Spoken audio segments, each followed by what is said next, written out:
Muy buenas tardes. Les recuerdo que el 5 de julio comentaremos el film propuesto por Betty Gold, El niño que domó el viento. Lo pueden, perdón, porque se me cortó. Ahí está. Lo pueden ver por Netflix o esperar a recibir la información por email. Bien.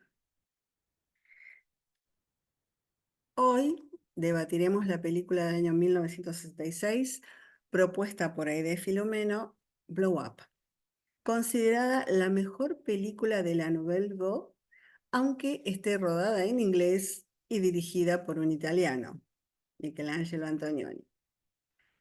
Para la introducción voy a leer la publicación de Giuliana Capiello, titulada Blow Up, un ejemplo de por qué el cine es el séptimo arte. La que comienza con una frase del cuento de Julio Cortázar, Las babas del diablo, que dice: entre las muchas maneras de combatir la nada, una de las mejores es sacar fotografías. El cine es el séptimo arte y en este marco hay quienes lo suponen como algo acabado, es decir, algo que debería entenderse inmediatamente, apenas se visualiza, o sea, en el caso de una pintura o de un film, o apenas se termina de leer, como el caso de un libro, o algunos otros ejemplos más. Sin embargo, el arte es una forma de expresión, por lo tanto debe involucrar algo que está más allá de aquello que podemos decir o interpretar mediante el lenguaje. Porque si este último fuese absoluto, entonces no habría necesidad de que exista otra manera de expresarnos. Generar interrogantes o dar respuestas, representar abstracciones o descifrar mensajes. Estas son algunas de las formas en que se manifiesta la verdadera belleza del arte. Y Blow Up es una obra de arte, donde el cine y la literatura convergen de manera exquisita. En un Londres que se presenta como un protagonista más, junto con una banda sonora a la altura de las circunstancias. El film muestra la belleza del mundo fotográfico, tanto en su dimensión poética como técnica, y abre una dimensión surrealista de análisis que invita a pensar y repensar ciertos aspectos que tienen la habilidad de esconderse dejándose ver, mientras nos entretiene con una intriga detectivesca. Al inicio de Blow Up, en 2 escenas, Antonioni deja claro su posicionamiento sobre la ciudad. El Londres de los 60 es honesto como el hormigón, y el acero de The Economist. Y divertido como los jóvenes del coche todoterreno. El Londres de los 60 ya no es apagado y triste como The Spike, el albergue para indigentes que se levanta en Consort Road. Antonioni lo muestra en pantalla poco menos de un minuto. Tiempo suficiente para contar que esas grandes naves de ladrillo oscuro no pertenecen a los Swinging Sixties. Son vestigios de las posguerras e incluso de la Revolución Industrial. Edificios anónimos para gente anónima que solo aparece en el objetivo del fotógrafo Thomas. Porque Thomas tampoco pertenece a ese lugar. Él es un impostor que ha tenido que disfrazarse de homeless para poder entrar. Así, The Spike no tiene verdadera condición de realidad en el Londres de Blow Up. Tiene relevancia únicamente al ser capturado en imágenes fijas en blanco y negro. Especialmente cuando esas imágenes las ha tomado un fotógrafo de moda y de éxito. Los pobres son solo un retrato para Thomas, quien tras un instante, bajo el ruido de Consort Road, recupera la sonrisa y sube a su Rolls Royce descapotable y va de vuelta al verdadero Londres de los 60. Luego, Thomas sale de su estudio y conduce hasta el otro extremo de la ciudad. Por el camino atraviesa Londres, pero las calles de Londres de Antonioni se comportan como un decorado de Londres. El Londres real es el de The Economist, el de los mimos, el de las modelos vestidas de 100 colores en medio del espacio manipulado en el estudio de fotografía. Swinging London is the real London. Si el cine es un subterfugio de la realidad y la realidad es espacio, Blow Up es un continuo truco espacial. Un estudio fotográfico es como un set de cine, una mentira visual donde las puertas y las ventanas no abren a dormitorios y cocinas, sino a volúmenes con un uso distinto al habitacional. Por eso, las estructuras de madera no están ocultas en un falso techo, sino que atraviesan vacíos y pasarelas articuladas por la necesidad de la lente, que es la única necesidad real para el fotógrafo. Mientras quepa la cámara, poco importa que la altura libre sea menor a la de un hombre. De esta manera, Antonioni describe el estudio de Thomas en un juego deliberado de ardides y trayectorias, porque el espacio solo se comprende a través del recorrido en el tiempo, y ese recorrido es la carta de navegación por la que se mueve el objetivo del director. Esta decisión espacial no se descubre tras pseudoanálisis. Aparece a quemarropa delante del espectador en la escena en la que Thomas camina descalzo entre los paneles móviles translúcidos. Antonioni nos dice que quizás todos los espacios son falsos o que quizás todos son reales. Si el espacio es la realidad de Blow Up es conscientemente dudosa. Ustedes se estarán preguntando, ¿qué tiene que ver todo esto con la película en cuestión?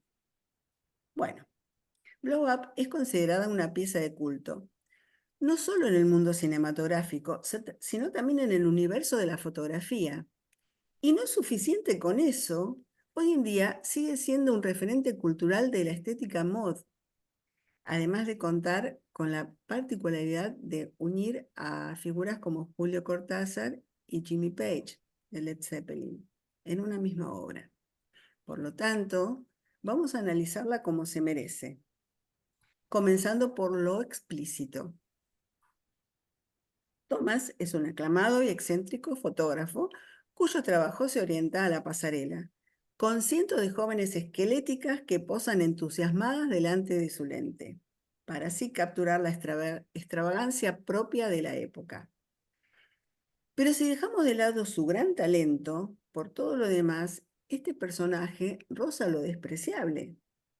Destrata a las mujeres y trata a la gente como objetos, mientras que a los objetos los cuida y los contempla con la devoción que le niega a casi todos los seres humanos.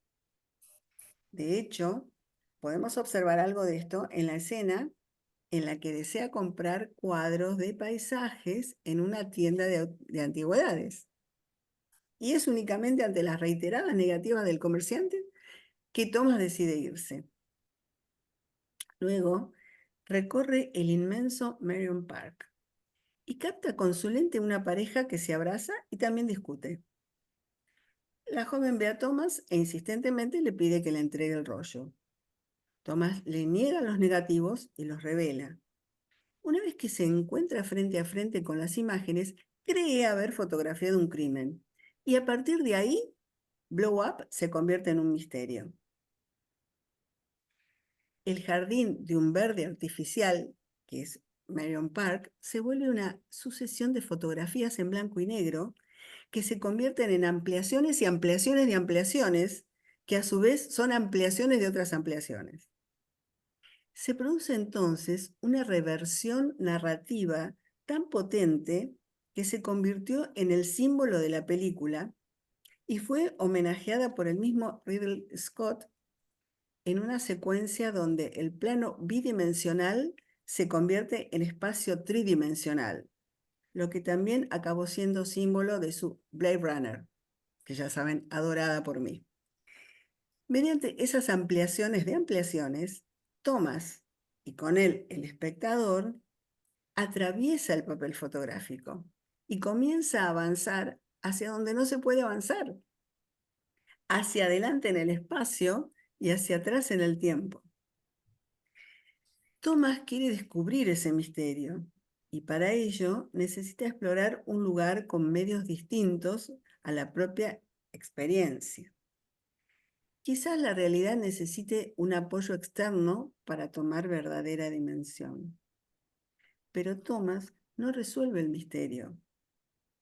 La trayectoria de fotografías es inconclusa. De hecho, la totalidad del metraje de Blow Up es inconclusa. Antonioni nos ha estado diciendo que la realidad espacial es incierta durante toda la película, pero al final lo deja inconcluso más claro cuando Thomas hace un hueco con las manos y finge recoger una pelota inexistente para devolvérsela a los mismos que están jugando al tenis sin raquetas. Quizás todo tiene que ver con el inicio de Las Babas del Diablo, el cuento que Julio Cortázar escribió en 1959 y en el que se inspira el guión, que dice: nunca se sabrá cómo hay que contar esto, si en primera persona o en segunda, usando la tercera del plural o inventando continuamente formas que no servirán de nada. En conclusión, la verdadera grandeza de Blow Up reside en su capacidad para cambiar la percepción, para redefinirnos y cuestionarnos nuestra propia realidad. Bien. ¿Y tú? Muy buena tu lectura de eso, está muy bien. Sí.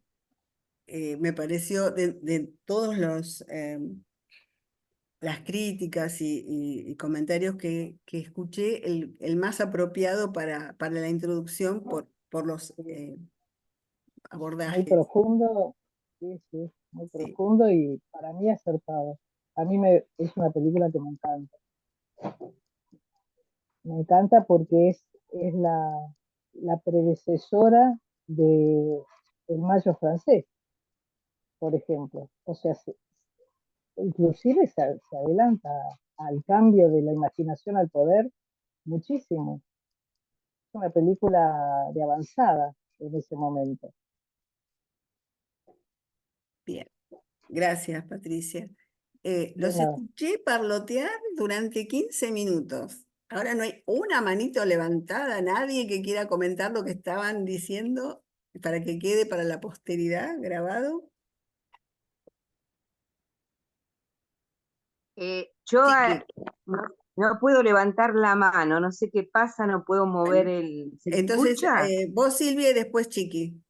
Te escuchamos. Ah, bueno, perdón, perdón. No, lo que decía Patricia, para mí también yo estuve pensando en que Antonioni es como un adelantado por la cuestión de la imagen, que la imagen tiene muchas interpretaciones, más lo estamos viviendo en esta época, que no nos refleja tal cual la realidad y cómo se va cambiando.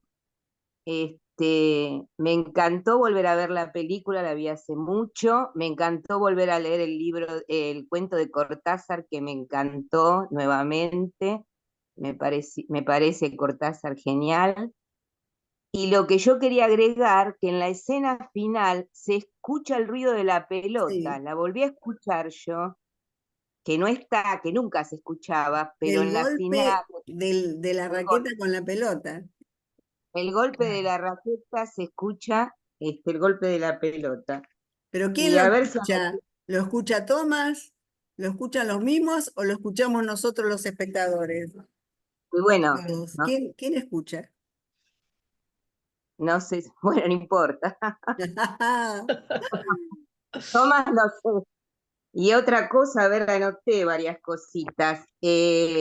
Bueno, me llevó a pensar también cuál es la verdad y me llevó también a la película Rashomon, que habla el muerto también con Ujú. respecto a la verdad, las distintas verdades. ¿Quién es el que tiene la verdad?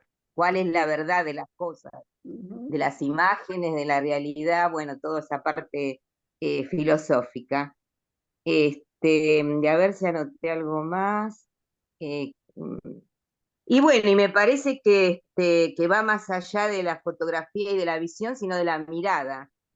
¿Qué mirada tenemos frente a distintas acontecimientos? ¿Cómo podemos cambiarla, atravesarla, penetrarla, dar la vuelta? Bueno, así que me gustó volverla a ver, porque la tenía olvidada. Por Bien, ahora nada más. bien. Ahora te anoto, Rubén. Chiqui, Rubén y Silvia. Sí, bueno, mira, yo estuve hablando con las chicas, la tuve que ver 2 veces porque la primera se me quedaba congelada y además porque para entenderla mejor la vi 2 veces. Lo único que tengo duda, que por eso levanto la mano, es para la primera escena donde él está vestido de ciruja y con algo en la mano, que no sé qué es lo que tiene, no lo pude descubrir después, qué es lo que lleva en ese sobre, como si fuera un bol, que es un papel amarillo. No sé qué significa eso, La cámara. para qué Acá él fue a Rubén ese lugar. sale del cuadradito para decirte que lleva la cámara de fotos. Ahí está, bueno, era ¿Te eso, ya acordás está, cuando ya se está. reúne con su agente Ron en el bar que muestran Sí, esas fotos? Una sí, de ellas es ahí, Cortázar. eh, sí, Son fotos que él sacó en ese albergue, cl- claro. Por eso está donde vestido de esa de manera, para ciruja. Por eso enmendarse, después la claro, ropa le dice, toma, tirala, quemala. La ropa que claro, usó claro, para claro, adentrarse en ese mundo y fotografiarlo. ahí está. Bueno, ya está, era eso. Lo dejo a Rubén que estuvo hablando muy bien del tema. Aclarada la duda, Chiqui. Aclarada. Bueno, Rubén, Silvia y después Patricia. Rubén, activa tu audio. Mira, por sin querer queriendo, siempre las cosas tienen que ver con otras, ¿no? Bueno, estuvimos comentando el miércoles, no, el miércoles, sí, la cámara lúcida, ¿no? Lo de Bartes, ¿no? La cámara lúcida frente a la cámara oscura. Y la cámara lúcida en esto de el punto y el estudio, ¿no? El punto en esto que me provoca, me hiere, me lastima, la foto de mi abuela, yo se pongo de ejemplo, ¿no? Es mi abuela, me emociona y vos la ves y ¿quién es esa señora vieja que está ahí? ¿Qué sentido tiene ¿No? frente al estudio que hace a lo cinematográfico, ¿no? A la intención, al proyecto, al encuadre, a la composición, a la disposición, que haya actores de primer plano y segundo plano? A mí la película no me despierta, excepto los ancianos, excepto los mendigos, excepto ese primer punto, me despierta una cuestión de punto. ¿No? El resto es tan estudio, tan frío, que no me despierta Ah, nada. ah, El trato que él tiene con la gente, ¿no? Que es notable, pero el juego que sí me interesa en la película, en el film, es el ser no ser, estar no estar. Lo señalábamos antes. En la hora, 1 hora, 33 minutos, un segundo, desaparece, porque literalmente desaparece Vanessa Redgrave. Lo puse eh, fotograma por fotograma y desaparece, como desaparece él al final de la película. Entonces, eh, este juego que vos planteás de ser no ser, estar no estar, verdad, mentira, bueno, es tan estudium, es tan juego con lo intelectual, más que con lo que me gusta, no me gusta, me parece, no me parece, y plantear una cuestión tan de entelequia, no tan para elite, porque realmente es un texto que remite a una elite. Vos leíste la crítica de Variety, a mí me interesa siempre comparar Variety con Europa, ¿no? Variety no. dice en la fecha de estreno, esto es un desastre, no lo entiende nadie. Y acordate que después Antonioni dijo, hay que hacer una película de 1 hora y media para explicar la película, Tendría que ¿no? hacer una segunda película. Además, porque también se quedó corto de presupuesto y no pudo, por ejemplo, una de las escenas que tenía que filmar que se cortaron fue la de el supuesto asesinato del señor que acompaña a Jane. Eso lo Claro, contó pero el actor. está bueno eso porque el, el- el, mm, en esto del presupuesto, pues esto vuelve a la realidad, vuelve a lo carnal de la historia. Imagínate Carlo Ponti que habrá soñado con Sofía Loren haciendo el papel de Vanessa Redgrave. Esto lo imagino yo, Vanessa Redgrave, Sofía Loren. Yo acá no trabajo ni ebria ni dormida en este film. Rubén, lo que seguro no Sí, soñó Ponti es que le pintara todo el parque de verde, los caminos de negro y las casas de rojo. Ahí habrá, pero habrán el, salido los el- pelos a Ponti. Pero bueno, el verde inglés tenía que ponerlo, ¿no? No podía ponerlo de otra manera. Pero la película, en su contexto histórico, no es mala, es larga. Hay que sacarle 30 minutos, igual sería maravillosa. Sería bastante más visible la película. Llama Disculpame, la Rubén, atención. fíjate que Antonioni mismo dice que hay como eslabones invisibles que él deja para que el espectador lo complete como quiera. Por ejemplo, cómo Jane encuentra la dirección del estudio para ir de nuevo a pedirle el A rollo. la chica, Vanessa Redgrave, sí, Bueno, Jane es Vanessa Redgrave, el personaje de pero Jane. Jane vos hablaste. encuentra, no sabes cómo lo encuentra. Sí, bueno, pero vos hablaste de la Nouvelle Vague, ¿no? Entonces, esta cuestión de ver esa otra realidad, esa otra discusión, o ponerse a Hollywood, tomar a Jerry Lewis, tomar a Hitchcock, todas estas, y tomar el western, ¿no? Que es básicamente lo que va a resaltar esta cuestión del héroe. Bueno, esto es un antihéroe, ¿no? Eso es lo que más me interesó. Eh, Em, Entre la realidad e imaginación, claro, no, por supuesto, ¿no? Sería un juego más borgiano que cortasiano, ¿no? Esto de la realidad y la Es, ficción. sí, Eh, de Porque acuerdo. el laberinto acá, el laberinto es muerte, bueno, acá por lo menos desaparece, ¿no? Nada más. Muchas gracias, Rubén. Silvia, escuchamos. Hola, bueno, muy buenas explicaciones, muy buenas asociaciones. Esta película yo la vi hace muchísimos años prácticamente en su estreno, yo era muy joven, prácticamente salí del cine sin entender absolutamente nada.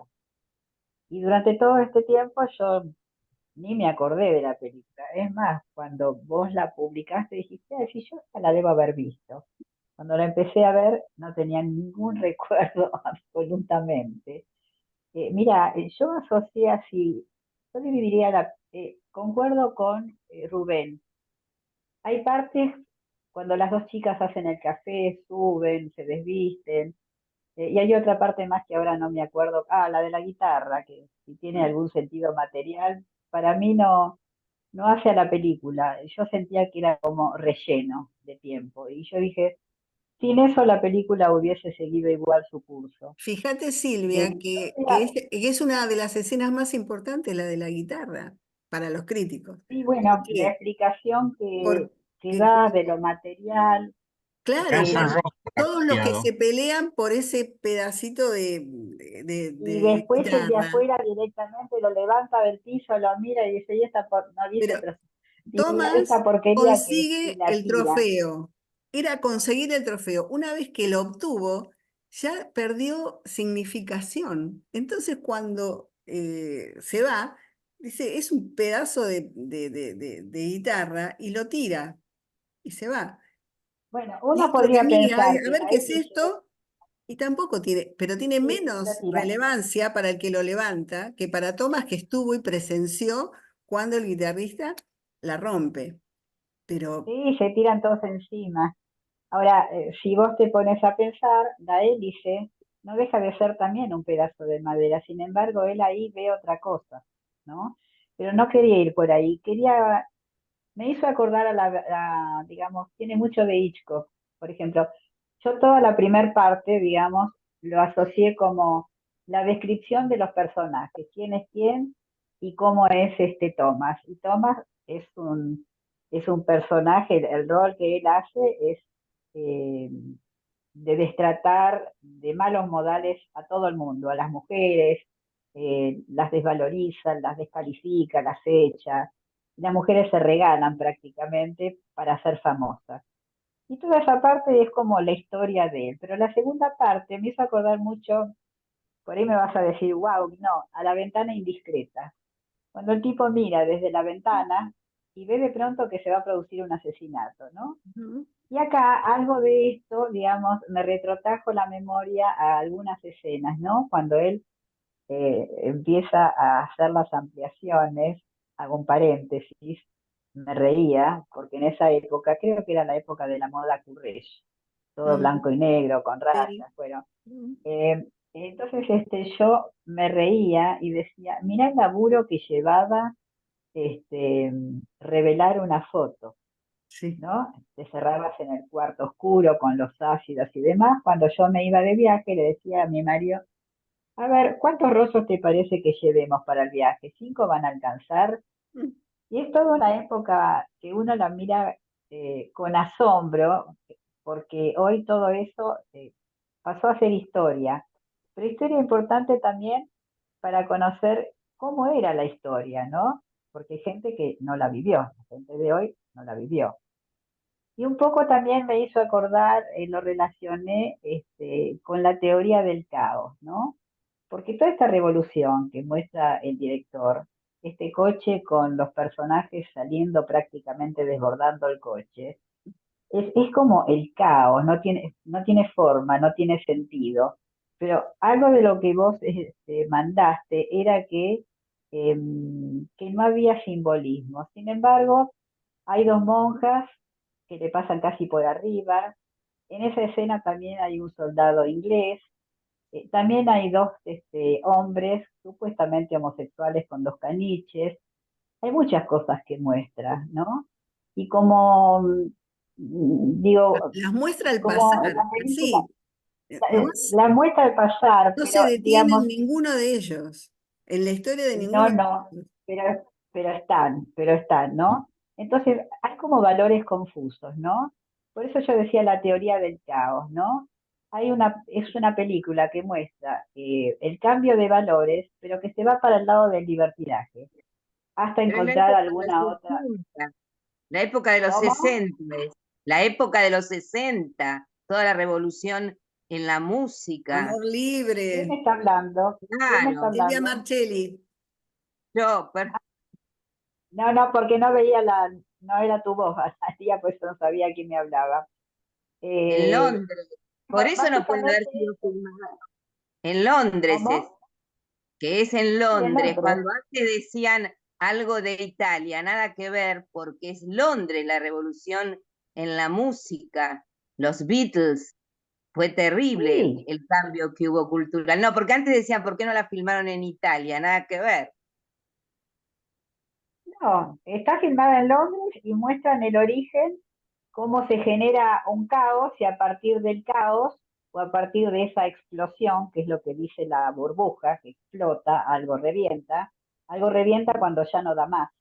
No da más de Claro. las rigideces, no da más de la formalidad, y entonces, bueno, aparece algo sin forma, hasta, por eso se me ocurrió relacionarlo con la teoría del caos, hasta que se encamina hacia otra cosa, ¿no?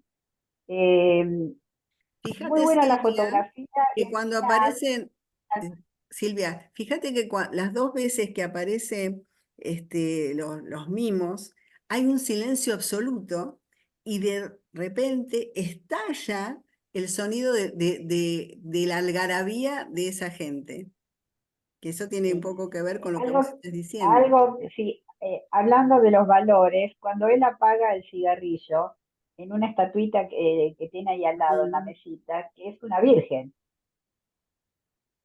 Entonces, no me di hay cuenta. muchas cosas, digamos, para mí, que son simbolismos de que qué va y qué no va. Bueno, evidentemente, si apaga un cigarrillo en la cabeza de una virgen, hay algo que no va ahí, ¿no? Y para terminar, algo que me pareció que, esto, ¿no? Eh, Sobre el final, ¿pasó o no pasó, no? Está muy bien los mismos que hacen el juego ¿cómo se llama? De- del tenis, y Ujú. está muy bien cuando él capta esa no realidad, realidad, y levanta con las manos la pelotita y se la tira.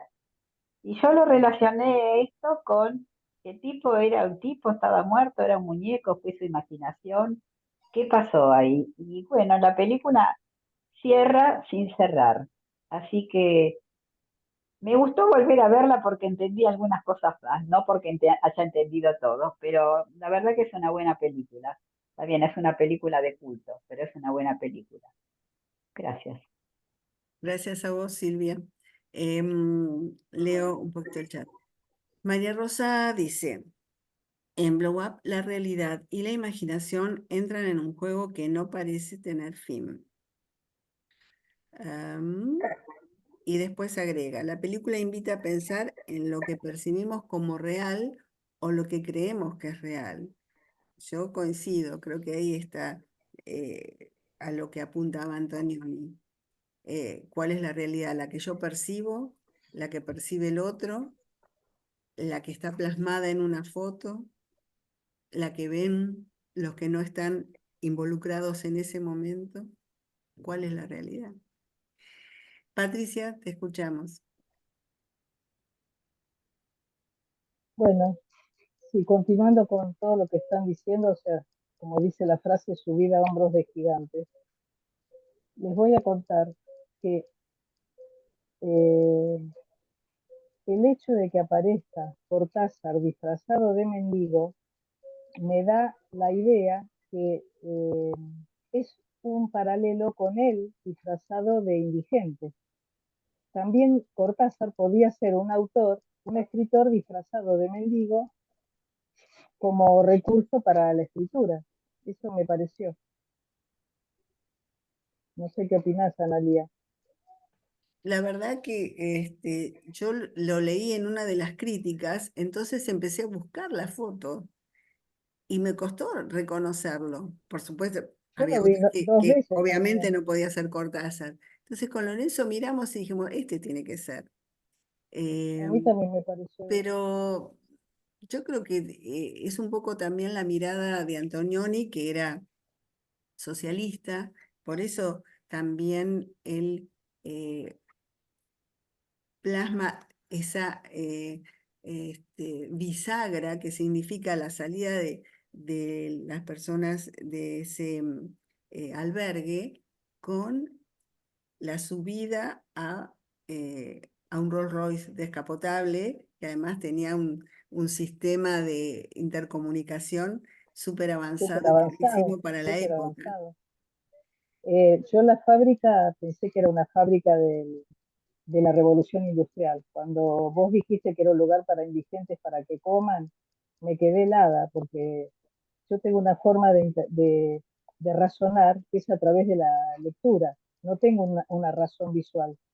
Yo cuando veo algo, imagino y me voy al carajo. Entonces, si no estoy leyendo, no estoy, digamos, desentrañando bien las cosas. No tengo buena apreciación visual como otras personas.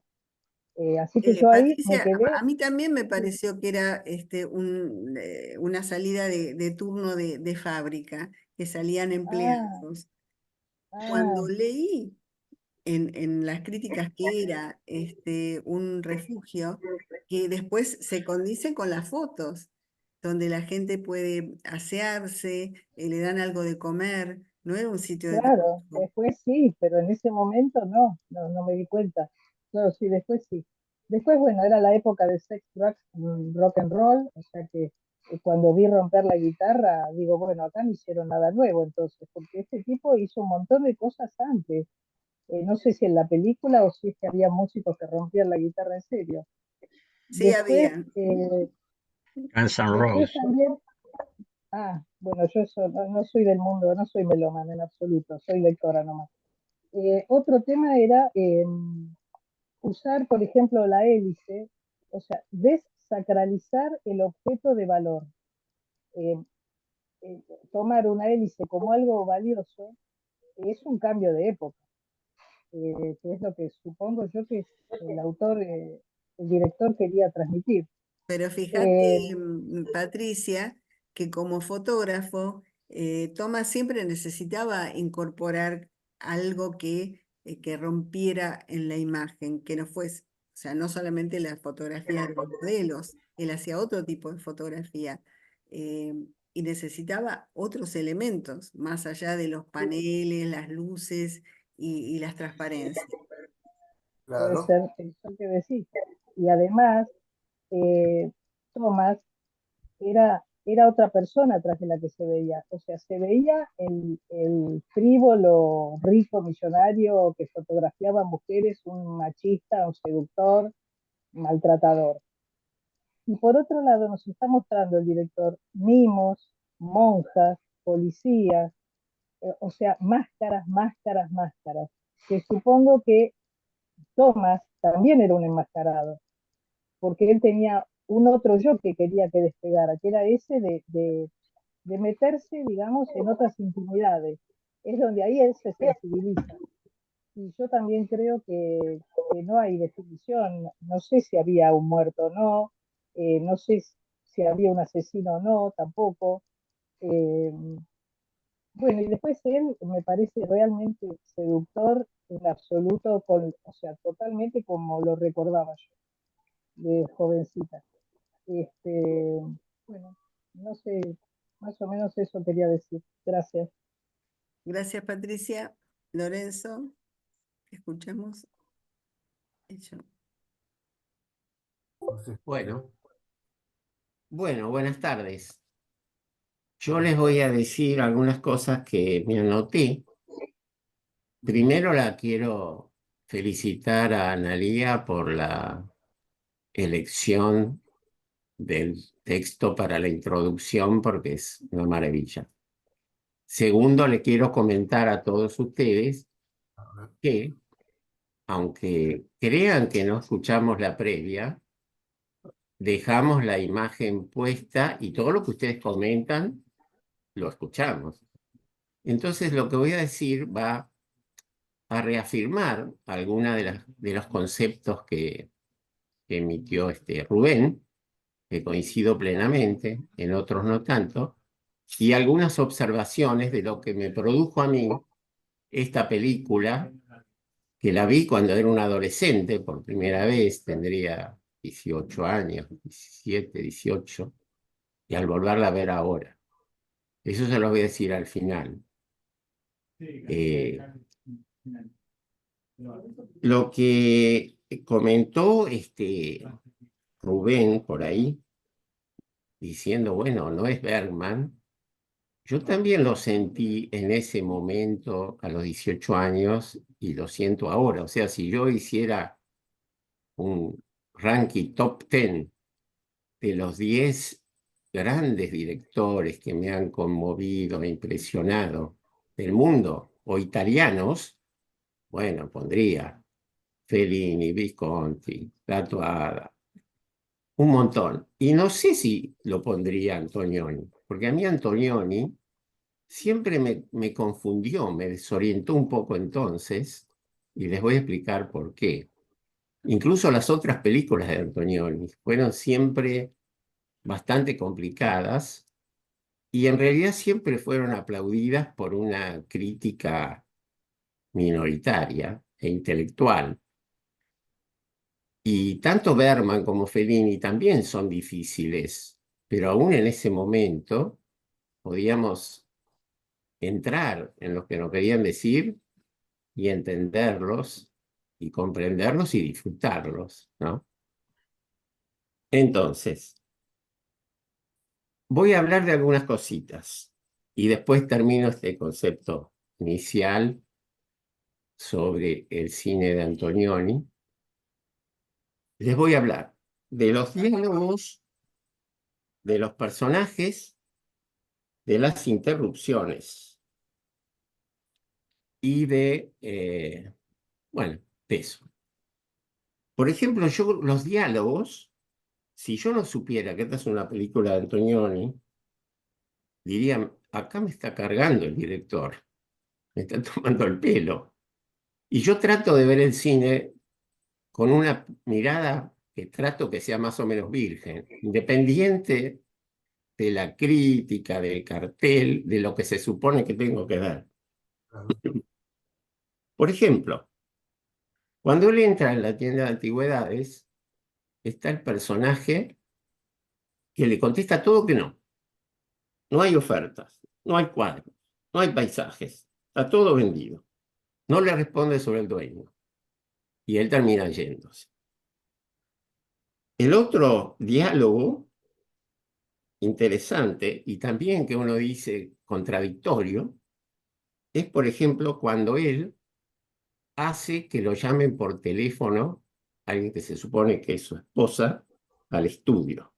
Entonces él le dice al personaje de Vanessa Redgrave, miren, es mi esposa, no es mi esposa, tenemos hijos, no tenemos hijos, no es bonita, es complaciente.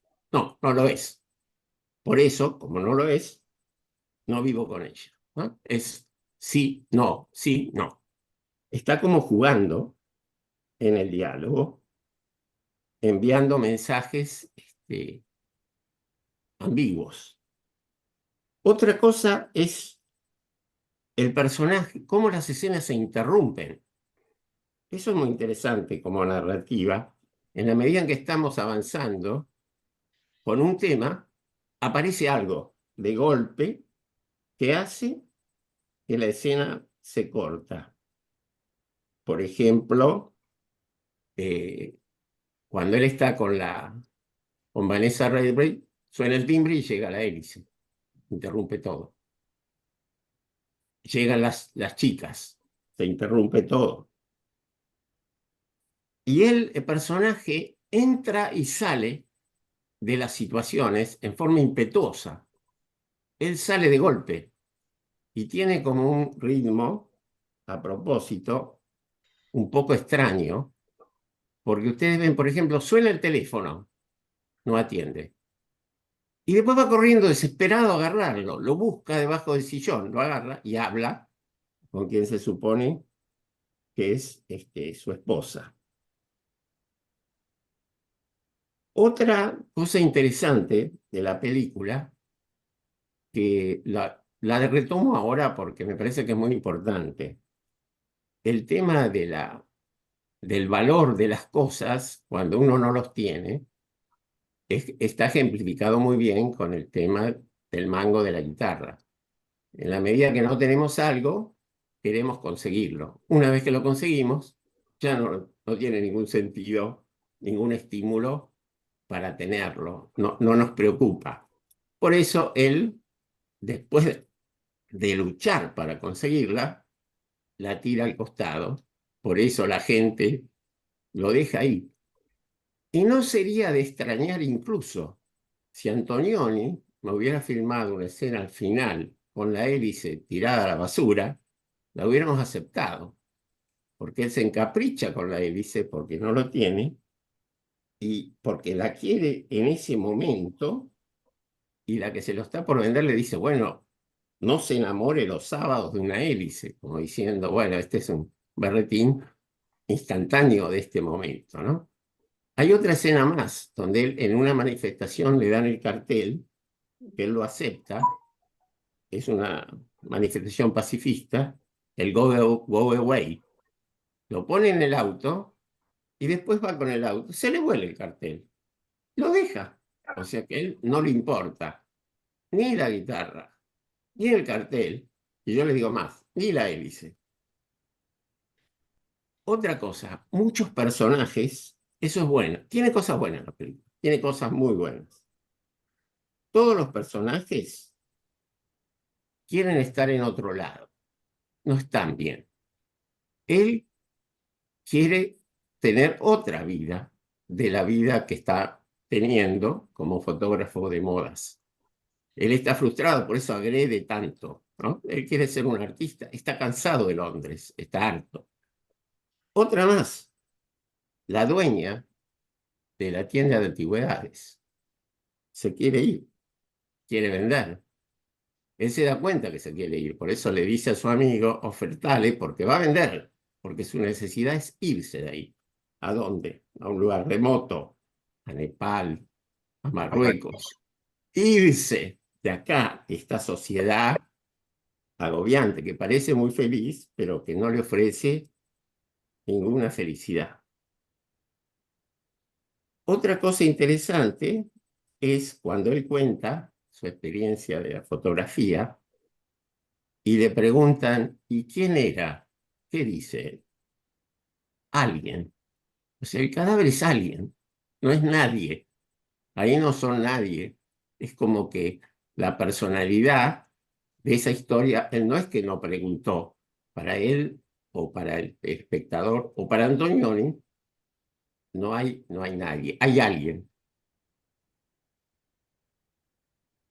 Bueno, otra cosa, bueno, él también dice, cuando lo llama Rom, le salvé la vida al sacar la foto. Esto es un poco, está tomado también del cuento de Cortázar, donde él, al sacar la fotografía en las babas del diablo a esa pareja, hace cambiar el destino. Es una acción que hace que algo que podría haber pasado no pasa. Y Cortázar después lo resuelve en forma brillante, porque al revelar es como si desde esa escena tuviera la continuación cinematográfica de lo que hubiera pasado si él no lo hubiera interrumpido. Es brillante. Y la última cosa que les quería comentar, bueno, esto de que es difícil de entender, también se lo dijo Sean Connery cuando Antonioni le ofrece, o mandó a Analía, le ofrece hacer el papel protagónico y él decide no participar porque dice, yo no entiendo qué quiere Antonioni. Y un poco, más de alguno de, este, de los espectadores o de los que trabajaban con él, o quizá él mismo, tampoco entendían cuál era el objetivo de esta película. Y la última es el tema de los tamaños de la imagen.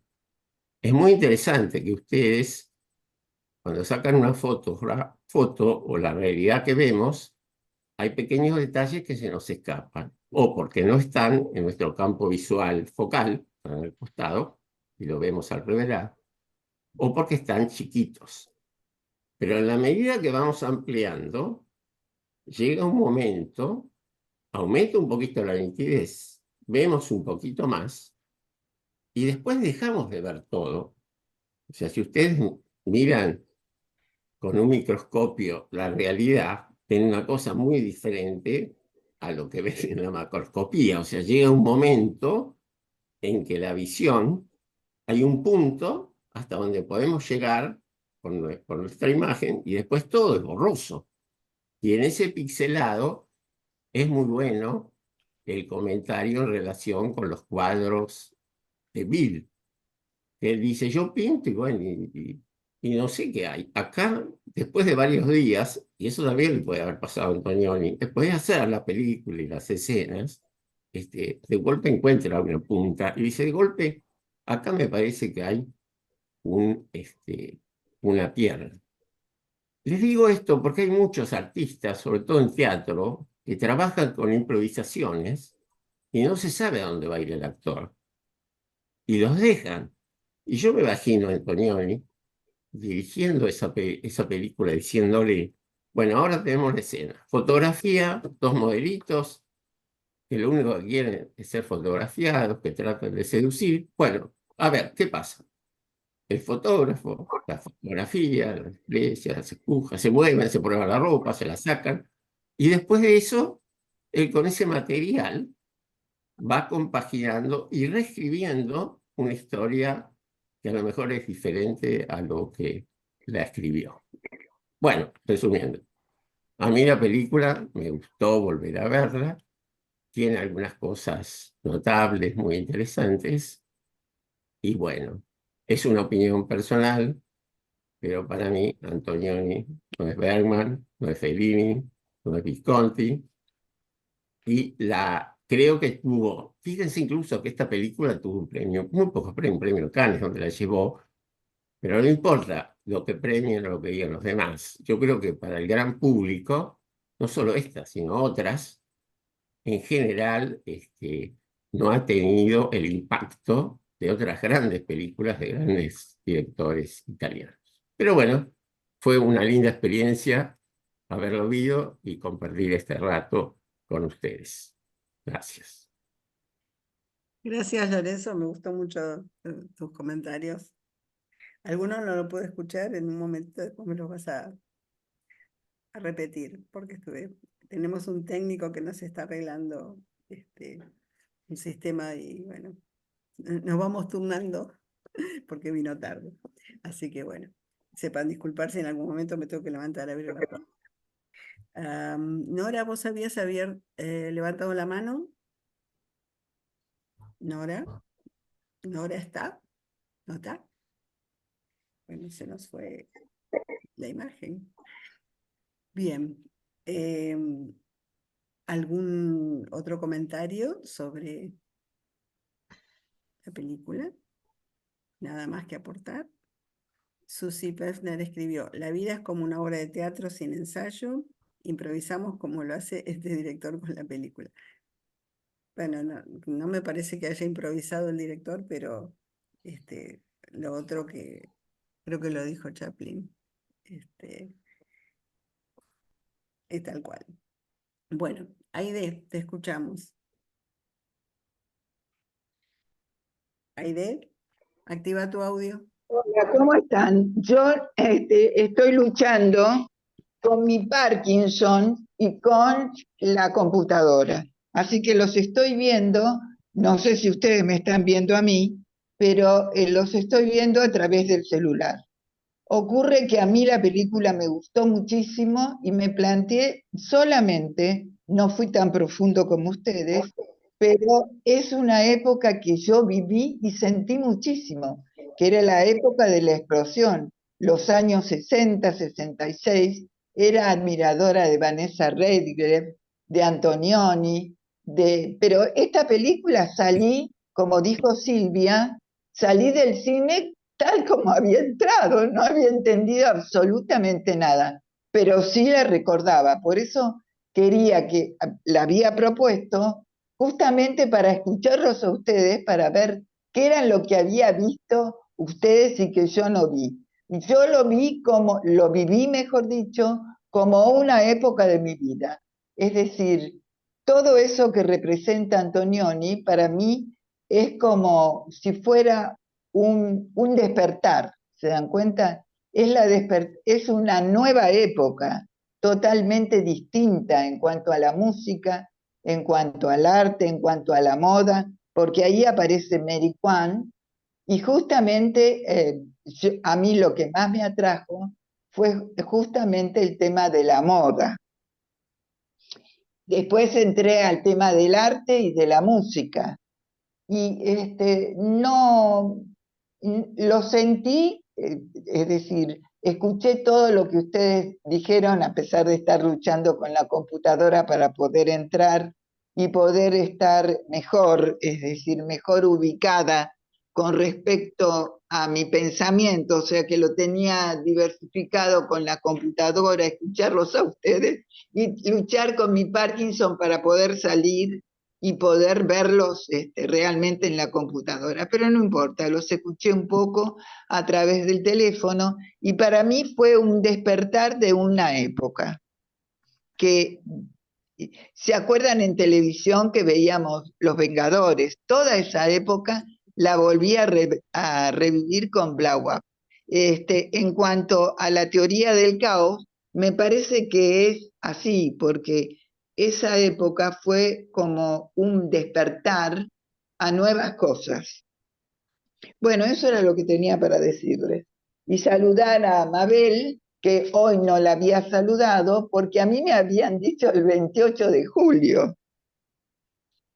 Ah, no, Bueno, le así que pone felicidades. junio. Así que coincidió con el debate.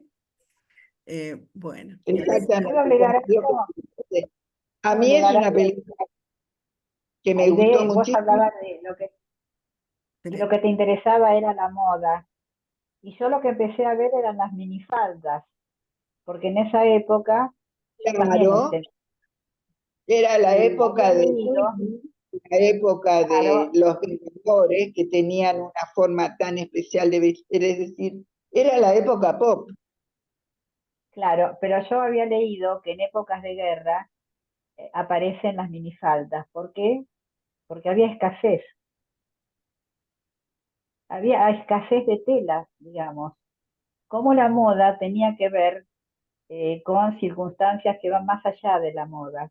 Eso lo había leído hace mucho y me acordé recién cuando empecé a ver las minifaldas y que yo también usé minifaldas en esa época. Y una amiga me dijo, ¿tu marido te deja? Yo le dije, Faldas. ¿cómo? Si mi marido me deja, yo uso lo que quiero. Bueno, eso fue algo agregado, pero me acordé porque todas las modelos, fíjate que la mayoría, las chicas que entran, están con minifaldas. Sí, Yo no, me no era la casé con mi... minifalda tan cortita que impuso Mary Kwan, la que usó tiempo después Tui, pero yo creo Media que pierna, era así, media a la pierna. mitad del muslo. Em, Claro, sí. Yo me acuerdo que en la Segunda Guerra Mundial las mujeres usaban el vestido por debajo de la rodilla, no había minifalda Yo no en sé, a ver, ¿qué guerra? ¿Vietnam cuándo fue? 70. 66, 63, 60, con Kennedy, Bueno, con Johnson. bueno, bueno, bueno, ahí está. Entonces yo ahora lo vinculo, hablando y escuchándome y escuchándote, es esto, ¿no? Que en época de guerra aparece una nueva moda que es la minifalda, pero no es moda en sí, sino que tiene que ver con la escasez. Y se convierte en moda de pronto. A mí me parece que Mary Quant no era una em, eh, diseñadora Para nada de que la se mujer. relacionara con la situación social, sino una revolucionaria de la moda. Consideró que las polleras largas ya habían cumplido su ciclo, que la mujer no tenía por qué estar atada a esos vestidos que le ceñían la cintura, que tenían metros de tela, porque ahí sí, digamos, el exceso de tela en época de escasez es una aberración. Pero para mí fue estar en sintonía con el arte de arquitectura, de pintura, de la música. Todos los 60, los años 60 fueron un, este, Una explosión. una Una explosión, eclosión, un estallido. exactamente, un antes y un eh, después, un quiebre muy importante exacto. Pero social. este fue un comentario que yo leí en esa época y me llamó la atención. ¿Por qué las polleras cortas de pronto? Puede ser todo esto que vos decís también agregado a la escasez. Era una época de escasez. Pero No, en ese Gran momento Bretaña Inglaterra se estaba reponiendo Ya, económicamente. si lo me voy a volver dijeras a Estados chequear porque Unidos, por ahí podía ser, pero en realidad esto De nació liberación, de en liberación. Inglaterra, ¿No? específicamente en Londres y en su área de influencia. lo voy a volver a buscar. Lo voy a volver a Vale. buscar. De transgresión, transgresión, liberación. Sí, romper Exactamente. esquemas, estructuras rígidas, Era una Exacto. época de rebeldía, desafiar y de desafío. Las mujeres con las polleras bien cortas y después rebeldía y liberación femenina. y el New York inicio después. por ahí, y el no me importa nada, el amor libre, el fumar marihuana más Sí, explícitamente.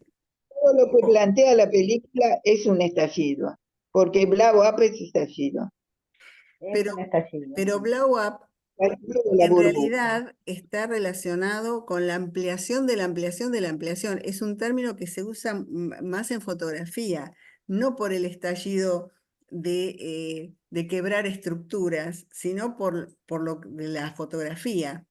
De ahí viene Exactamente. el término que aplicó Antonioni al título de su película, por la fotografía, no por el estallido de la burbuja. Esta película lo que tiene además es una gran liberación del pensamiento. Vos podés pensar de esta película lo que quieras, pero tenés que basarte en que está en una época donde todo estalla. Y que fue en tiempo presente, No es una Claro. película que hicimos en el 2020 sobre los años No. 60. Fue In Time. En el momento, claro. Gracias. Nora, te escuchamos. Ustedes me escuchan porque antes anda muy mal acá mi conexión. ¿Ustedes me escuchan? Entrecortado te escuchamos, Nora. ¿Me escuchan? Entrecortado. A ver, la verdad que no sé qué hacer. Yo las escuchaba, pero estaban todas congeladas. ¿Ahora me escuchan mejor? ¿Me Sí, escuchan mejor? No, sí. parece que no. Escuchamos. Ah, sí, bueno. Yo, a mí no sabía y me había olvidado que yo tenía una asignatura pendiente. Y la asignatura pendiente era esta película. Y les quiero contar que gracias a que soy muy grande, porque tengo más de 82 años, yo viví toda esta película. Todo esto Claro. fue parte de mi vida y de mi existencia. Yo en el año 60 volví después de estar más de un año en el exterior estudiando y teniendo nada más que 18 años. Y me presentó mi novio a sus amigos y fuimos a ver esta película, que yo no entendí nada, pero nada de nada. Pero ¿cómo iba a decir que no entendía nada si era la novia de y recién me conocían? Entonces me pasé toda la nochecita, porque habíamos ido temprano a Lorraine, ¿verdad? Me pasé mirándolos a todos como diciendo, qué interesante lo que dicen, pero yo no había entendido nada. Y ahora que la pude ver, dije, tenía razón yo en no poder entender nada, porque es muy difícil. Para mí era vivirlo. Éramos de las polleras cortas, éramos de... No, el grupo nuestro no fumaba, se fumaba sí cigarrillos, pero no, no había nada de droga. Pero yo estudiaba con profesoras que sí tomaban el ácido lisérgico, pertenecía al grupo de los primeros psicoanalistas, íbamos a escuchar, que los teníamos como terapeutas y después resultaban que los teníamos como amigos. Hasta que se adaptaron un poco las cosas, y yo diría más que se adaptaron, se cercenaron. Esto pertenece a esto se hace así. Había más conducta, eh, conducta más tajante con respecto a lo que se podía. Eh, para mí, que la película fue interesantísimo sentada como si fuera sesiones de psicoanálisis. Me llevó ahí. Uno va abriendo capas, él va haciendo el blow up, abriendo hasta que se descubre algo, que puede ser real o no, pero que tuvo incidencia en uno. Yo vi la película. Y por otro, a mí no me llamaba la atención, porque en esa época yo la vivía. Pertenecía a un grupo, vamos a llamarlo, de intelectuales, estudiantes universitarios. Entonces todo eso se daba, todo eso se daba. Y el tema de la fotografía para nosotros era muy, muy interesante. A mí personalmente, una tía me regaló 12 frascos de Nescafé que yo llevé a Israel y pude ir vendiendo los frascos para poder pagar los rollos de fotografía y revelado. A mí el revelado de todos los hombres que traje de Israel me costaron algo de 12 frascos de Nescafé. Entonces, la foto, cómo era la foto, qué pasaba, qué secretos tenía, cómo había que ser bastante audaz y no temeroso para seguir aprendiendo, para seguir viendo, para seguir entendiendo. Me pareció que esta película me representó, me contestó cosas que hacía muchos años que tenía guardadas, del 60, eh, y me permitió también entender algunas cosas que hoy en día no entiendo con respecto a los temas de grandes cambios y revoluciones que hay, revolverse en los vínculos, la cosa muy interesante, particular, aparece la gente adulta mayor. Cuando yo era joven, habíamos hecho esto. Los jóvenes teníamos una vida muy independiente. Y ahora que tengo nietos de 26, 24, 21 años, veo que las cosas que ellos dicen, las cosas que cambiamos, me hace ver que están en otro periodo, como estuve yo en un momento en esos años 60, hoy en día los escucho.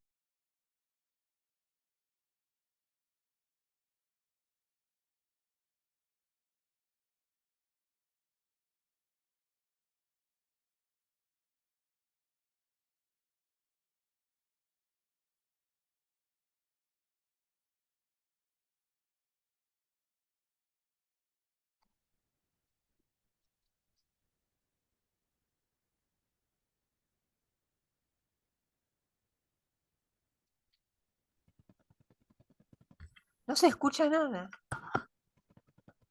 Ahora sí. Ah, ahí está. No se me escucha. Dejo de hablar porque si ustedes están hablando, Está bien, estabas preparado. no sé. Bueno, volví. Disculpe. Como les dije con el técnico. A ver qué tenemos en el chat. Saludos nomás. Bueno. Perdón, yo quería escuchar, Nora, lo último, ¿no? Se cortó el audio y me Se interesaba mucho lo cortaba, que ella sí. estaba hablando, sí. Quisiera saber si lo podía repetir, Nora, porque ¿estás es por una ahí? opinión muy inteligente, como siempre, va. Lo que pasa es que tiene Yo también me lo perdí, pero porque tuve que ir a abrir la puerta. poca amplitud de banda, sí. Para ir a Nora, jugar. ¿estás por Se ahí? vivió ese momento. Bueno, a ver, espérate si están en el... Está grabado. A ver... Me parece que se cortó la... Está congelada, está congelada. No, no la veo en el listado. No la veo. Bueno, ¿algo más para agregar? ¿Algún otro comentario? ¿Alguna vivencia Ah, de los... Bueno, a mí me gustaría que opinara también Roberto, Claro. porque hoy no lo escuché. Ajá. Yo también estaba tentada de preguntarle a Roberto si quería comentar algo. Porque él vivió esa época también. A ver, la verdad que hoy me dediqué más a escuchar porque es muy interesante los comentarios agudos, cada uno fue aportando un aspecto. Me quedé con las ganas de que Lorenzo terminara de unificar todo el detalle, la disección que hizo de la película. Me pareció que le faltó una unidad que para él todas esas partes, cómo las uniría en una idea. Esa es una cosa que me dejó pendiente Lorenzo. En Ahí te cuanto a tiró mí, la pelota. este,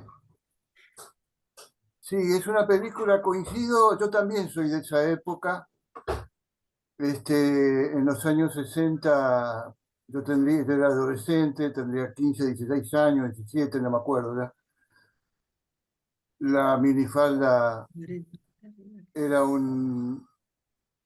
fue disruptiva en ese momento, que creo que, como tú bien dices, Analía, es una moda que nació a la luz de una época, porque en toda la historia del arte y la literatura de la posguerra, hubo una cantidad de artistas, escritores y poetas que fueron abriendo otro en el paisaje general de la historia del arte, fueron abriendo otras opciones porque la guerra dejó un pesimismo terrible en todas las áreas de la cultura humana.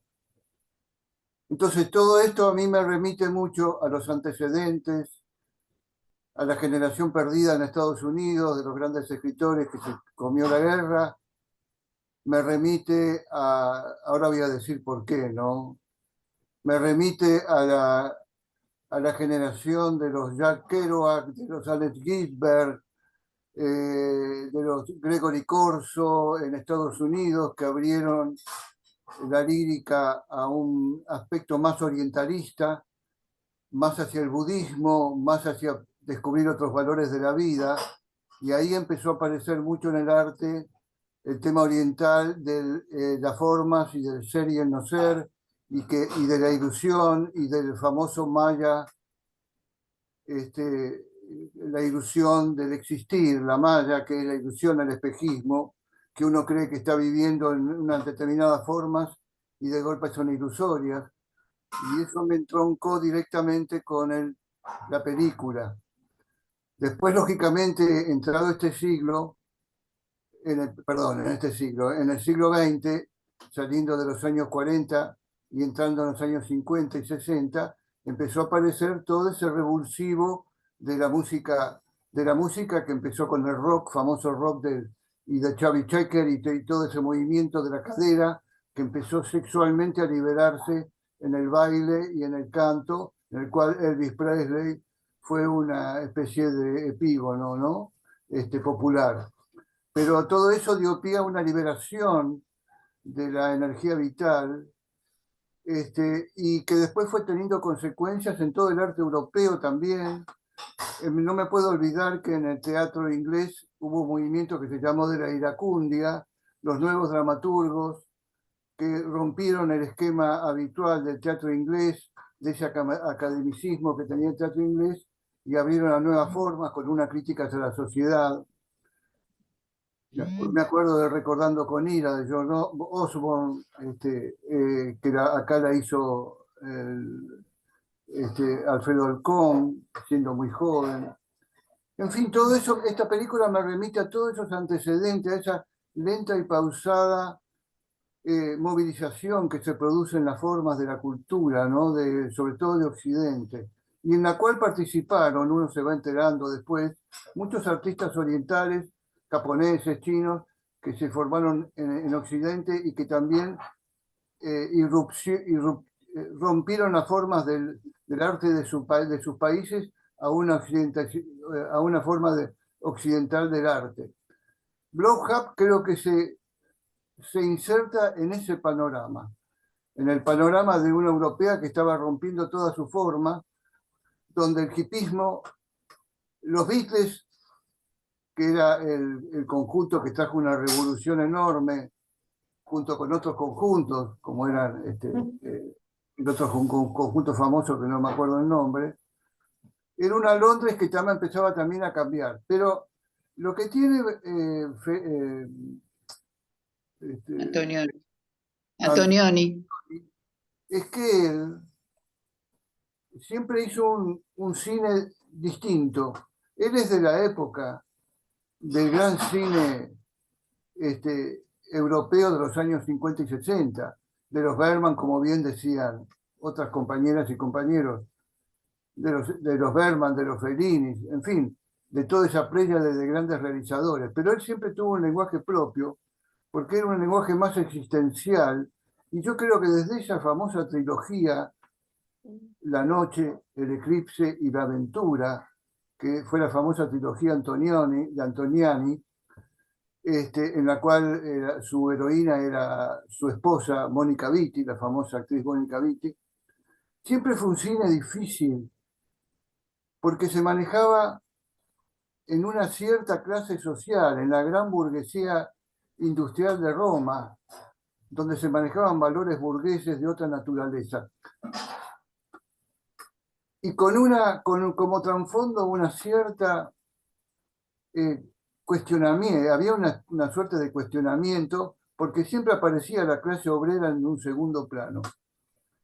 Que yo creo que en esta película, yo no sé, porque ustedes hablaron de un albergue, y vos, Analía, dijiste también, dejaste a salvedad, de que vos también pensabas que era una planta industrial, pero que después de algunos comentarios críticos entraste en la duda. Yo a los críticos les creo hasta una parte, porque los críticos también entran en la ilusión y en la interpretación, ¿sabes?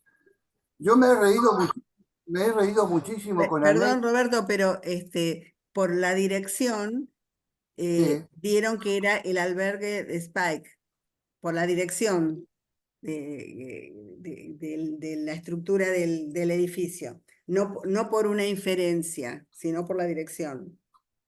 Bueno, pero a ver, un creador muchas veces usa, ¿cómo es que se llama? Usan locaciones y usan formas que esta Pero película... acordate las fotos que sacó Thomas, vestido de homeless, era de gente aseándose en el refugio. Era como un merendero, un lugar donde... Hablarme del refugio está bien, ya me condicionás a una forma. El lavarse, las industrias, la industria europea, el dar de comida a los obreros y que se hacen también era bastante común, no era una cosa porque cumplían turnos distintos, ¿no? Pero bueno, acepto eso. Yo la verdad que pensé que era una planta industrial y asocié de que siempre Antonioni siempre tuvo esa inquietud y el obrero aparecía ahí como una especie de contrapartida de la gran burguesía industrial italiana, ¿no? Pero bueno, no importa. Que sea un albergue tampoco le quita la idea que yo tengo que este hombre, que ahí no coincido con Rubén, cuando dice que es un antihéroe, en realidad es un héroe. Este hombre es un triunfador en su toma, el es fotógrafo, sí. un triunfador en su profesión, es un fotógrafo muy caro que está muy cotizado porque se maneja en los altos niveles de la burguesía que consume la alta moda, la alta cultura. Y porque es bueno. Claro, porque es bueno. Y por eso esa soberbia que él tenía con respecto a las modelos, en las cuales las maltrataba, y queda en evidencia cuando estas dos chicas quieren incorporarse al staff de él, y él le dice, ustedes, cada minuto mío vale montones de dólares, yo no las puedo atender, ¿no es cierto? Pero además le dice, no tengo tiempo ni para operarme de apéndice. Para operar de apéndice, exactamente. Bueno, sintetizando, hubo un momento que yo le adelanté la película, me adelanté a las formas, porque estoy en un momento dado que no tengo mucha paciencia para esperar, pero es una película para saber esperar. Como bien dice el pintor amigo, a quien él le quiere comprar una obra y él se niega. Bill. Y le dice, uno cuando crea es un mundo de colores, vos es una trama, vos tirás a hilo y creás un mundo de colores y que no sabés qué va a pasar. Pero después, tomando distancia, mirando y tratando de visualizar, de golpe uno encuentra un camino. Algo el arte te tira para seguir un camino propio y empezar a investigar. Bueno, yo creo que en el fondo esta película es una película sobre las formas y para los artistas sobre todo, porque es un mundo en el cual uno tiene que meterse y saber que cuando uno está creando, como él crea todo el tiempo con la fotografía, que está buscando nuevas formas, nuevos enfoques, es un vanguardista, no es un artista común de la moda, es un vanguardista. Por eso la búsqueda permanente de él de nuevas formas y de objetos que le pudieran remitir a nuevas realidades y a conformar distintos fondos para sus obras. Entonces, por eso iba a las casas de antigüedad y trae una hélice que es de madera y que tiene un formato medio medio como, no son de líneas rectas, ¿no? Todo eso yo creo que él lo acumulaba para jugar en su propio estudio con la forma, ¿no? Es una película que evidentemente habla sobre la lucha del artista por encontrar la verdad dentro de las formas, y en el fondo el espejismo que se nos crea, porque creemos, se va transformando en una realidad tan fuerte que después de golpe queda vacía de contenido. Es la lucha del artista por encontrar un significado en la forma, ¿no? Que yo no sé si es, la verdad que estoy planteando esto como un interrogante, porque por eso no quería hablar, ¿no? Porque me dejó todas esas dudas. Creo que es una película para la investigación porque el arte se maneja con formas que de golpe se rompen, se crean nuevas formas, y uno cree que está hallando la verdad, y esa verdad está en un mundo tan cambiante, es tan frágil, que de golpe creemos haber encontrado algo, y es a lo mejor la ilusión de nuestra vista o de nuestro momento histórico, y después eso se va transformando, ¿no? Son tan sugerentes ese comienzo y ese final de la película, en la cual ese comienzo feliniano, con los jóvenes que vienen en un camioncito medio destartalado, y algunos están pintados de clown, me hizo acordar algunas escenas de Fellini, ese comienzo y el final, donde vuelven a aparecer, y ese juego del tenis ilusorio, y ese en la cual él está mirando y de golpe empieza a participar. Es tan sugerente ese final, que nos está hablando, haciéndonos preguntas, ¿no? ¿Cuál es la realidad?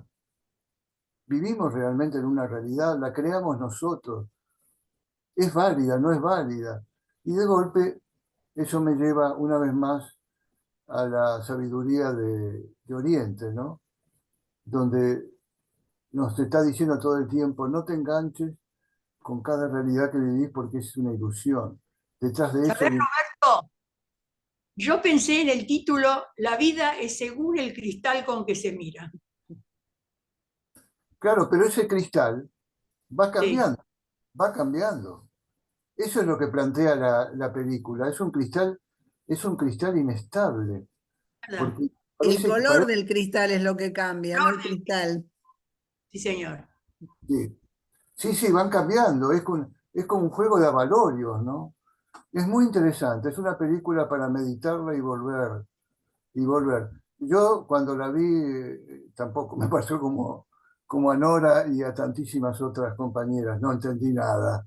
No entendí nada, porque hay que tener una cierta madurez, no solo intelectual, sino de vida, de haber transitado por la vida y haberse metido con el mundo de la forma y de la ilusión y de las búsquedas y de todo ese mundo que uno quiere crear, y de golpe se te escapa de las manos y de golpe lo volvés a encontrar. Y crees que encontraste algo y de golpe la realidad te dice: no, porque esto ya fue creado, o a lo mejor es algo que ya no está más, que existió en algún momento y ya no está más, ¿no? Es muy interesante, habla sobre la fragilidad de la existencia. En fin, Da un placer, Roberto, da un placer escucharte, porque hablas como un verdadero docente. La verdad, un encanto. Gracias. Tenés que hablar siempre. Bueno, A mí gracias. también me gustó mucho escucharte, Roberto. Gracias. Bueno, antes de ¿algo más para redondear, Roberto? ¿O ya? No, espero haber por lo menos despertado alguna inquietud, porque la verdad que todas las que dieron su opinión dieron un aspecto muy interesante de la película. Es una película para ir armando un rompecabezas, ¿no? Que es lo que nos plantea. Y hay tantas, como decía Lorenzo, hay tantos detalles que a uno a veces se les escapa. Y, por ejemplo, ahora me aparece que la guitarra, está bien, ese objeto, ese pedazo de guitarra de donde estaban las cuerdas, pero no nos olvidemos que el guitarrista que rompe la guitarra estaba buscando una forma musical y no se podía escuchar en el ¿cómo se llama? El amplificador. No le funcionaba. Había algo que no podía sintonizar, y eso también tiene que ver con el significado profundo de la película también, ¿eh? Bueno, eso es lo que no quiero seguir porque a lo mejor hay alguna otra compañera que quiera hablar. Sí, yo pienso también que la escena de la guitarra tiene mucho significado. Parece, uno lo toma medio a la ligera porque decís, bueno, es un ataque de ira, la pisoteó, la tiró, la gente se amontonó para agarrar ese pedacito de Hay guitarra algo, hay algo y que me después es quedó, descartado. hay algo que te pregunto, Analia, que me quedó la duda con respecto a la mujer de Thomas. Thomas no Eh, tiene ninguna mujer, la mujer es de Bill. Bill. Patricia, Mm. lo que pasa es que algo que ver con Thomas tiene, por eso él le dice, ¿no lo vas a dejar? Claro, claro. Pues a mí me llevó a confusión porque cuando él entra en un momento dado y lo ves que están haciendo el amor con Bill, Mm, y yo dije, a la pucha, los enganchó a los dos, mm. y ahí se me mezclaron las ideas. Digo, pero esta mujer debe ser que era la mujer de él, Pero y estaba. de entrada, porque eran vecinos, Sí, sí, sí, cuando Thomas va a verlo a Bill, que es cuando le dice, este cuadro, después de varios años, ahora le vi una pierna, no sé qué, estaba Patricia con él, con claro, Bill. en un momento dado le hace masajes en la cabeza, lo acaricia. Porque había como una cosa de triángulo Bueno, bueno, aceptado. ahí me cuestiono yo mismo, que yo creo ver algo que en la realidad es ambiguo. ¿Ves? Claro, Todo el pero tiempo lo que vemos muchas veces nos engañan. fíjate que Thomas podía tener las mujeres que quisiera, pero la única que parece interesarle es la mujer de su amigo. Ah, claro, claro, sí, sí. Sí, porque él no se interesa en el resto. Hay una En las escena modelos no, hasta siente realmente de. desprecio. Ahora, eso es un mundo muy interesante, ese mundo de las modelos de la alta costura, ¿no? Pero Porque son como. Patricia estaba relacionada con otro aspecto del arte. Ah, sí, sí, sí, sí. No, me refiero a las modelos, ¿no? Son Claro. como maniquíes, por lo menos en esa época. Supongo que hoy en día ha de ir evolucionando Sigue la siendo profesión. un mundo sumamente exigente para las mannequins porque evidentemente se les pide un peso que es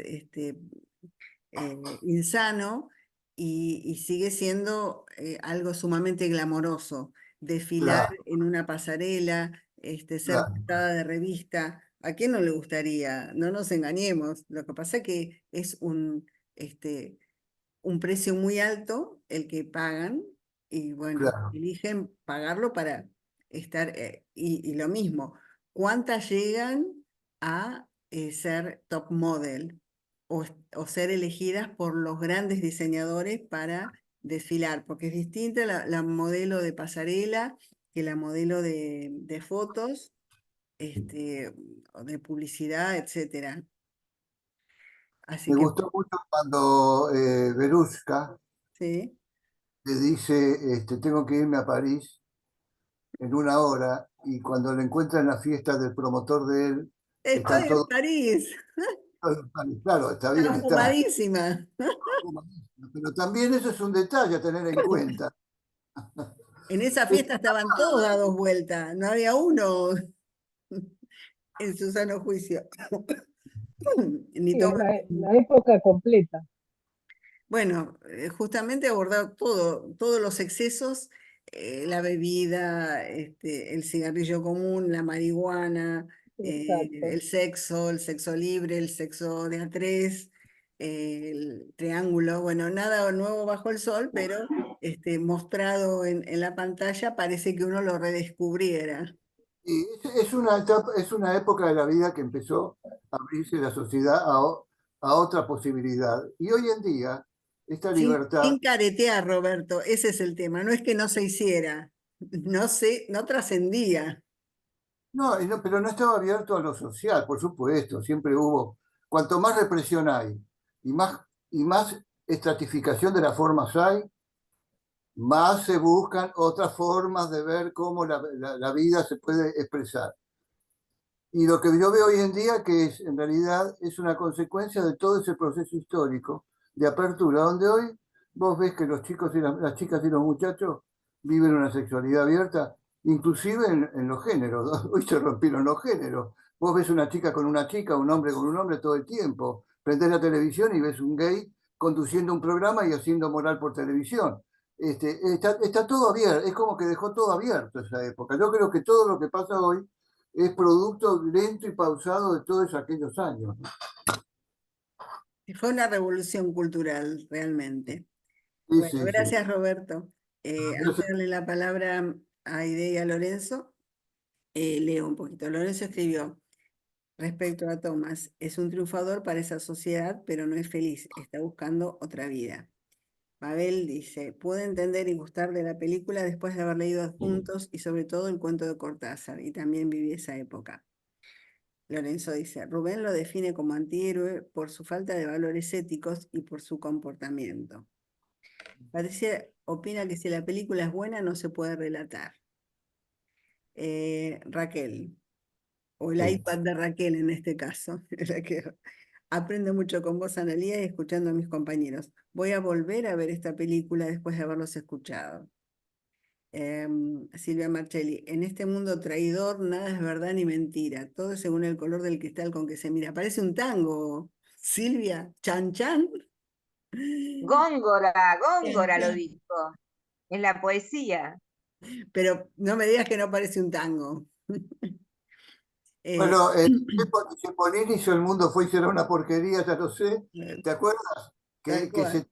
Que a muchos críticos lo consideran una avanzada de toda el andamiaje existencialista de Sartre y de Camus, y él ya lo había hecho en un tango eso. Sigue vigente. Silvia escribió, en la película nada está puesto al azar. Es un encadenamiento de situaciones que a primera vista parecieran nada tuviera que ver con nada. Nada es lineal, por eso la multidiversidad de miradas. Muy interesante. Bueno, Aide y Lorenzo para ir cerrando. Bueno, yo lo que quería decir es que me interesaba esta película porque cuando yo salí del cine, no era que no la había entendido. Simplemente dije, todo lo que pensé en la película, ¿será cierto lo que pienso yo? Ahora que los escuché a ustedes y que a todos mis compañeros, que cada uno fue contando una experiencia prácticamente distinta, y que a mí lo que yo soy muy, muy visual, entonces no soy como Lorenzo, que es muy literato y se fija mucho en el relato. Yo me fijo mucho en lo visual. Y a mí visualmente la película me pareció espectacular cuando la vi, pero ya te digo, cuando salí dije, ¿será cierto todo lo que yo pensé? Pero no lo vi desde la óptica de lo que representaba un estallido, porque creo que yo vivía ese estallido, era presente de ese estallido. Eras parte. ¿Eh? Que eras Era parte. parte de ese estallido que me encantaba y que que sirvió para todo lo que dijo ahora últimamente Roberto. Y desde Aide, los juegos acordate hasta del ahora. título. ¿Cómo? Éramos tan jóvenes. Éramos tan jóvenes. Así. Éramos tan jóvenes, sí, éramos tan jóvenes, pero podíamos percibir que algo estaba cambiando. Claro. Gracias. Aide. Y Patricia, Bueno, eso es lo que quería no decir. sabía que eras vos, ahora te voy a aceptar de amiguita en Facebook. Lorenzo, con vos cerramos, te escuchamos. Bien, les comento, yo cumplí en mayo 77, o sea, yo vi esta película cuando tenía 16. Todavía no había minifaldas. Las minifaldas las recuerdo prácticamente 5 años después, cuando estaba en la facultad. Estaban todas mis compañeritas hermosísimas de minifalda.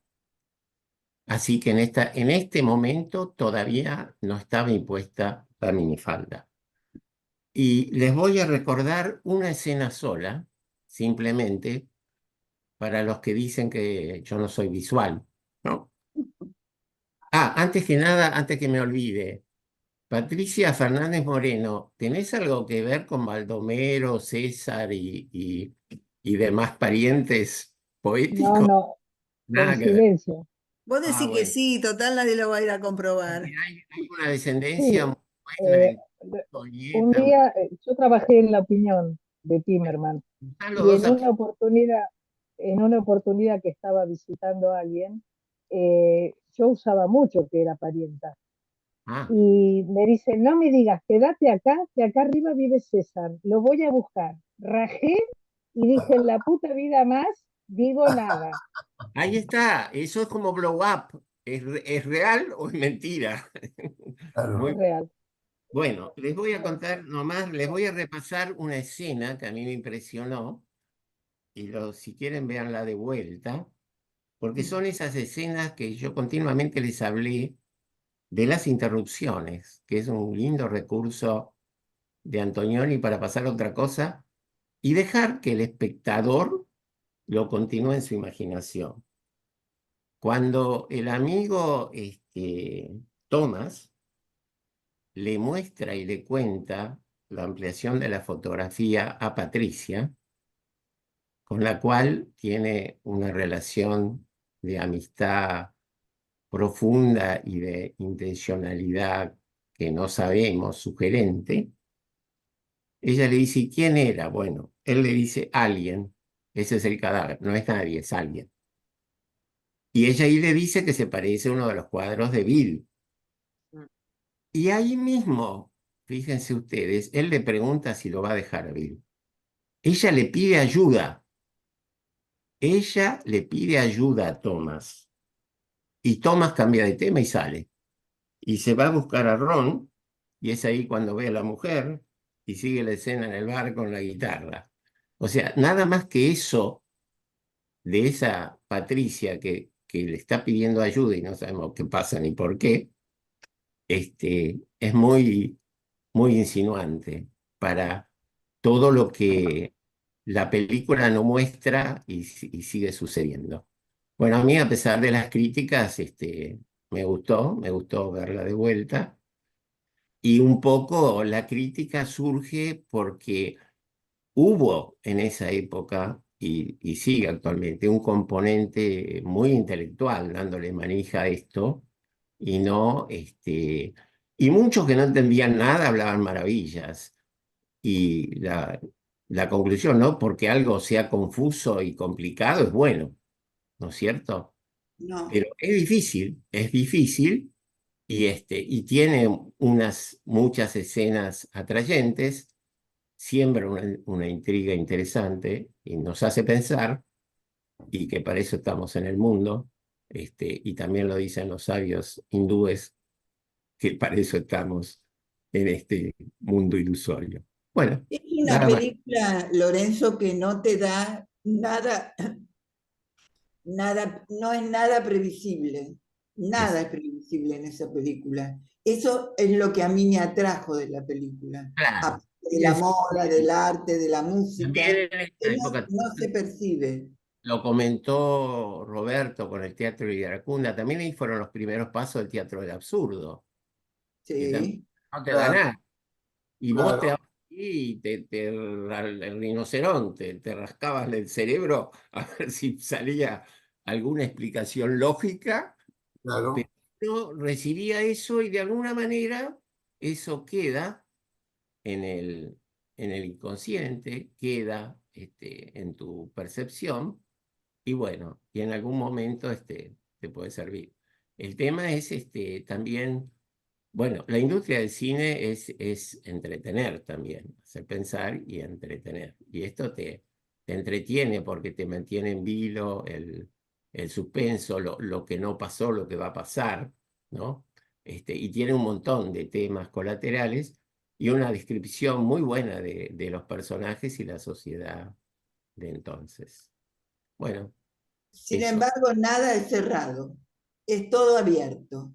Y circular, diríamos, porque se inicia con los mimos y termina con los mimos. Exactamente.